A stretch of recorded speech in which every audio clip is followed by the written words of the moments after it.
Alright guys, just a very quick little video here with my Polaris Ace ATV.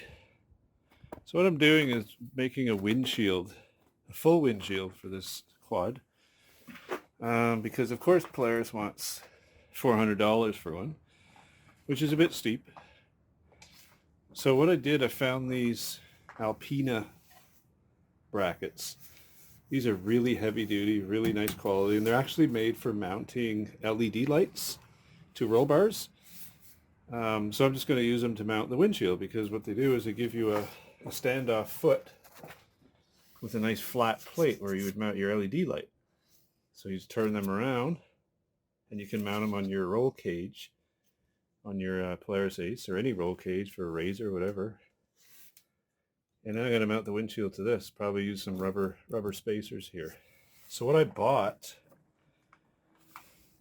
was a 1/4 inch thick, still got to sand it a little here, 1/4 inch thick, because it's very easy to cut. I cut this with a fine tooth carbide tip on my saw blade, and it just cut beautiful with no chipping at all. So it's very easy to cut when it's nice and thick like this, and 1/4 inch is going to make it very sturdy. Now it's still quite expensive. I paid about $100 for just a little 2x3 foot piece, which turns out was a little too big, but that was just kind of a standard size I could get. It was about $120, I think, but that's a lot better than $400 from Polaris for a windshield. And these, now I'm up here in Canada. I got these last year at Princess Auto. These Alpina mounts. Now these are nice, really heavy duty. I don't know if you guys can see this. But inside here, they give you different thicknesses of rubber spacers. Come around to the other side here. It's a bit dark in here. There's a big fat rubber spacer in there, and then I used a thin one on the other side, and that kind of made the right diameter that I needed. So all these roll cages are probably different diameters. But once that goes around and you clamp this thing, it does not move. I mean, these things are, this is solid metal, it's not plastic, very heavy duty. So what it does, it gives me 4 flat mounting points. Now they're on an angle, of course, because my roll cage is, but as long as the plane of this matches the front of your windshield, you get a nice flat spot.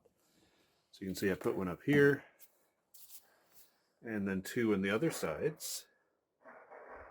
Now I only paid about, I think $20 for these, for a set of 2.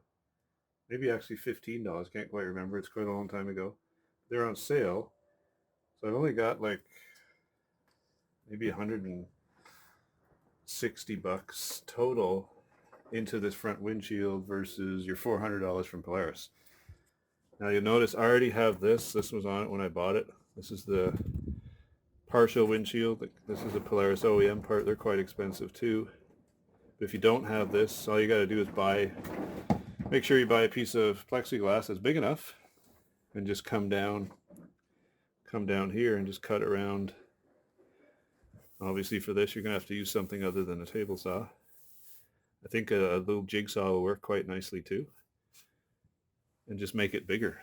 But I already have this here, so there's no point taking it off, so I'm just going to add a piece on top here, and that way you can use it for 4-season riding and not get that cold wind in your face. And once the summer comes, they're very easy to unbolt, and they'll just take the windshield off. So here are the mounts I use. The Alpina LED claw for 1.25, 2-inch, 1 1/4 up to 2-inch round tubular bar. So like I said, I think I only paid about $15 for these on sale at Princess Auto. And they're really nice and heavy duty. They're not going to go anywhere. So we have a quick look at the, it's upside down, let's try that again. There we go. LED claw, model 77051, just in case you need to go look it up. And I don't know if they sell these in the US at all, but you should be able to look them up online. They're from Alpina. Those are the ones I use, and they're very simple to mount. Okay, so I've set the piece of plexiglass just kind of in place there. Now it looks terrible, of course, because it's got the blue plastic on both sides. You can't see through it yet, but you want to leave that on while you're cutting and trimming and sanding. Just leave the protective plastic on it. So when you peel it off, it'll look brand new. So now I'm just going to mark these holes from the back side. The holes here in my brackets, I'm just going to mark them from the back side, and then I'll know where to drill my my holes for the bolts. Okay, so the next step I did was there was some leftover rubber from the kit. These are some of the thinner spacers that came with it. So I cut them up into a bunch of rectangles that are going to fit directly on here, just like that. So I have a nice little rubber pad on each of these metal feet.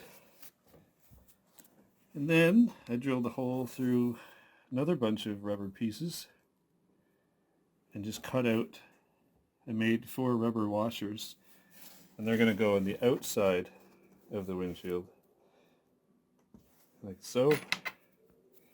And then I'll put a normal washer on top of that.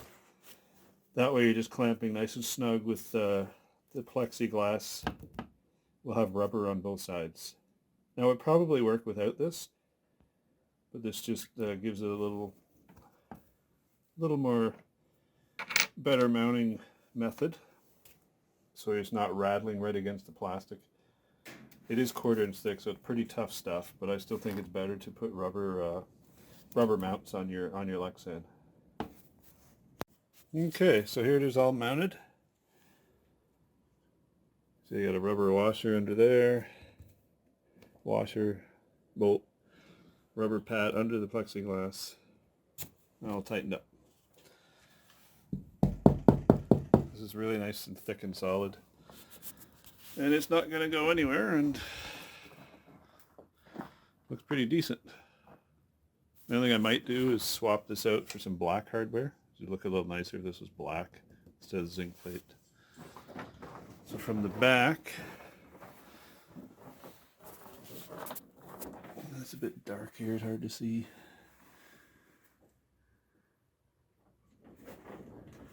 It's basically all just bolted up. 4 corners.